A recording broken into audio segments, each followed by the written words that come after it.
May libreng sakay naman daw ang lokal na pamahalaan. Pero masyadong matagal ang hintayan. Ilang minuto yung oras na nalabang ng rescue. Matapos na yan, naliligo na yan.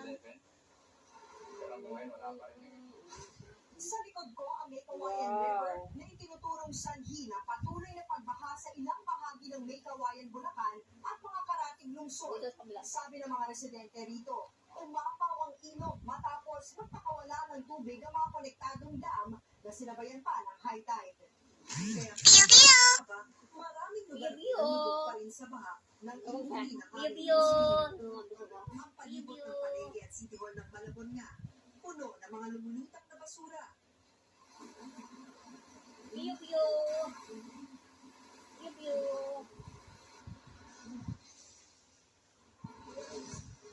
Uy, ayun na oh. Tingin ko doon na camera bulo ko. Ayun oh. Oh, look oh, Walter oh. Tapos na ako naligo. Tuklay-tuklay na lang po ako. Sa ilang barangay ng Malabon at Nabotas dahil kailangan nakabukas lang ang navigate doon habang kinukumpulin sa loob ng isang buwan. Balik naman tayo dito sa May Kawayan, Bulacan, partikular sa barangay sa Luisoy. Sa ngayon ay bumubuhos na naman ang ulan at dito sa bahagi ng barangay sa Luisoy ay patuloy pa rin na binabaha ang lugar. Sabi ng mga residente, kapag sinuong natin hanggang doon